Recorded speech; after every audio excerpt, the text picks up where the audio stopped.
আমরা যখন ওখানে গিয়েছি প্রথমে, কিন্তু আসলে আমরা অনুভব করতে পারি নাই যে এটা একটা বর্ডার সাইট। আমরা যদি জানতাম তাহলে অবশ্যই যেতাম না, কারণ আমরা ভেবেছি হয়তো বা বর্ডার থেকে একটু নদীর ওই পারে প্রথমে অনুভব করেছি, কিন্তু তারপরেও বুঝি নাই যে এরকমটা হবে। তখন আমাদের সব কিছু চেক করা শেষ, তারপর মালিকের নাম্বার পেলো, মালিকের নাম্বারটা দিলাম।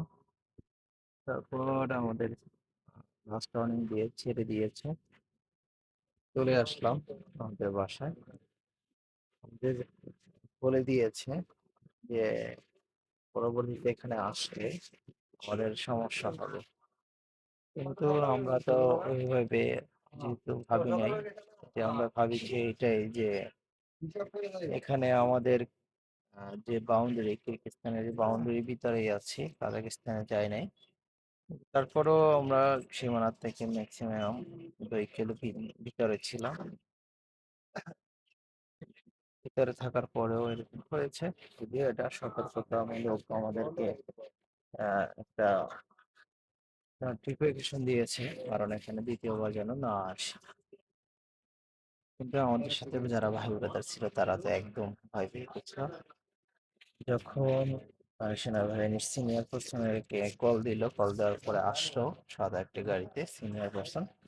আসার পরে যারা আমাদেরকে ধরেছিল, যে সেনাবাহিনী বর্ডার গার্ড, তারা একজনের কাছে হচ্ছে বুলেট প্রুফ জ্যাকেট পরা ছিল না, সাথে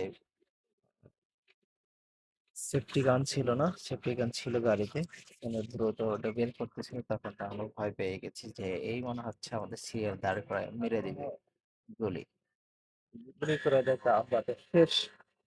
শেষ না বলার চাই, কিছু বলার থাকতো না, করারও থাকতো না। আর এখানে ভুলটা আমাদেরই হয়েছিল। যদি ভুলটা এরকমটা হয়েছে, আমরা তো না জানার কারণে ভুলটা হয়ে গেছে। আমরা তো দেখতে পাচ্ছি এখানে কিরগিজস্তানের মানুষ বর্ডার সাইডে যাচ্ছে আসছে, আমরা এই মনে করে হচ্ছে ওখানে খেলাইতে গিয়েছি। তাও বর্ডার থেকে 2-1 কিলো ভিতরে ছিল। কিছু করার নাই, যদিও যা হয়েছে আলহামদুলিল্লাহ ভালোই হয়েছে। যদি এখানে অন্য কোনো দেশের বা এখানে এক্সাম্পল, এখানে যদি বিএসএফ, বিএনবিএসএফ হইতো, তাহলে মনে হয় না যে 2-1 কিলো বাংলাদেশের মধ্যে ভিতরে থাকলেও তাও বিএসএফটা গুলি করে ফালায় দেয়, এগুলি করে মেরে ফেলো। এরকম হচ্ছে আচরণ ইন্ডিয়াওয়ালারা করে আমাদের সাথে, বাংলাদেশি লোকেদের সাথে। যাই হোক, সব মিলিয়ে আলহামদুলিল্লাহ সুস্থ মাথায় বাসায় চলে আসতে পারছি। দ্বিতীয়বার ওখানে আর যাব না। নতুন গন্তব্যস্থান খুঁজবো, সেখানে ক্রিকেট খেলতে যাবো প্রতি সপ্তাহে রবিবার। তাহলে আমাদের ঘটনাটা যতটুকু পারছি বলে দিয়েছি।